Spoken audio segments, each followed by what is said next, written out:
দেখেন, আমি যদি বলি প্রত্যেকটি আন্দোলন সংগ্রাম নরসিংদী নারায়ণগঞ্জ আমরা কিন্তু পরিপূরক ছিলাম, মানে নরসিংদীর শেষ নারায়ণগঞ্জের শুরু, এবং আমরা নারায়ণগঞ্জ নরসিংদী অলওয়েজ আন্দোলনমুখী ছিলাম। আপনি যদি লাস্ট আন্দোলনটা দেখেন সেটাও দেখবেন, আপনার সেই সাইনবোর্ড থেকে ধরে নরসিংদী পর্যন্ত যে ভূমিকাটা ছিল বাংলাদেশের যে কোনো জায়গা থেকে এই ভূমিকার অবস্থানটা কিন্তু অনেক ভালো ছিল, ঠিক কিনা? জুয়েল ভাই যেটা বলেছে, অতীতে বিভিন্ন ছাত্র আন্দোলনে বিভিন্ন আন্দোলনে নরসিংদীর ভূমিকা নিয়ে বলেছে, আমিও স্বীকার করছি নরসিংদী এবং নারায়ণগঞ্জের ভূমিকা বাংলাদেশের যে কোনো জায়গা থেকে অনেক বেশি দায়িত্ব নিয়ে কাজ করেছে এই এলাকার লোক। আসলে দেখেন, দেশ তো দ্বিতীয়বারের মতো স্বাধীন হয়েছে, তাই না ভাই না? একবার স্বাধীন হয়েছিল 71, আবার এই বৈষম্য বিরোধী ছাত্র আন্দোলনে ছাত্র সমাজ সাথে আমাদের বিভিন্ন সমাজের ভাইয়েরা মিলে আওয়ামী লীগ ব্যতীত বাংলাদেশের সকল পর্যায়ের রাজনৈতিক দলের ভাই বোনেরাও এই আন্দোলনে সম্পৃক্ত ছিল, ঠিক কিনা? আমরা সবাই ছাত্র সমাজের সাথে একত্রতা ঘোষণা করে এই আন্দোলন করেছি, এই আন্দোলনকে সাপোর্ট করেছি। আজকে রেজাল্ট এসেছে, কি রেজাল্ট এসেছে? খুনি হাসিনা কোথায়? ভাইরা বলেন, খুনি হাসিনা কই? খুনি হাসিনা পালাইছে। দেখেন কত বড় বড় কথা বলেছে, মানে এত বড় বড় কথা বলেছে। আমি শুনেছি রিপন ভাই যেমন আমাদের শিবপুরে বক্তৃতায় বলেছেন যে মেট্রো রেল নিয়ে একটি উক্তি, কি বলেছে সে? এই মেট্রো রেল ঠিক হতে সময় লাগবে কমপক্ষে 1 বছর, খরচ হবে 300 থেকে 350 কোটি টাকা। এখন কি হলো? এখন আর কিছুই নাই, শুরু মেট্রো রেল চালু হয়ে গিয়েছে, টাকা এত খরচ আরো কিন্তু পাওয়া নেই, তাই না ভাইরা? কিন্তু এটা হাসিনা তাহলে কি করতো? রিপন ভাই বলেছেন এই টাকাটা চুরি করে নিয়ে যেত। যেভাবে পদ্মা সেতু থেকে ধরে বিভিন্ন জায়গায় লুটপাট করেছে, সেই পুনরাবৃত্তি আবারও মেট্রো রেলে করতো, ঠিক কিনা ভাইরা?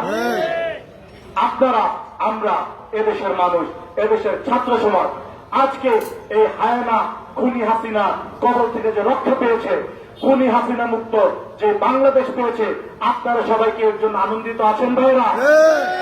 শোনেন, হাসিনার কি কোনো লজ্জা শরম আছে?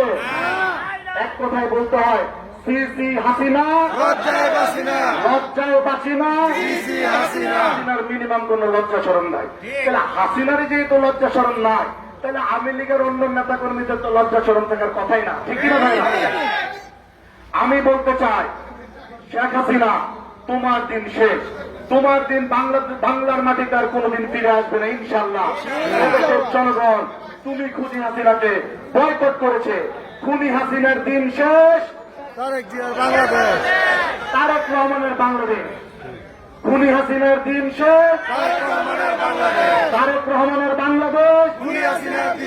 ভাইরা, আজকে যারা শহীদ হয়েছে সেই সব শহীদদের জন্য দোয়া করব, তাদের শহীদ আত্মার জন্য মাগফিরাত কামনা করব।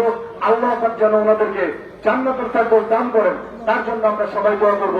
এবং আমরা বলতে চাই, আমরা দেশনায়ক তারেক রহমান পক্ষ থেকে আমরা এই শহীদ পরিবারের পাশে থাকছি এবং ওনার মেসেজটি পৌঁছিয়ে দিচ্ছি, ওনার ছোট্ট অনুদান পৌঁছিয়ে দিচ্ছি, ছোট দোয়া পৌঁছিয়ে দিচ্ছি, এবং আমরা সেই মেসেজটা দিয়ে যাচ্ছি যে এই শহীদ পরিবারের সাথে বিএনপি পরিবার আছে, দেশনায়ক তারেক রহমান আছে, তাদের যে কোনো সমস্যা সুবিধা যে কোনো বিষয়ে দেশনায়ক তারেক রহমান সহ আমরা সকল বিএনপির নেতৃবৃন্দ শহীদ পরিবারের পাশে থাকবো ইনশাআল্লাহ।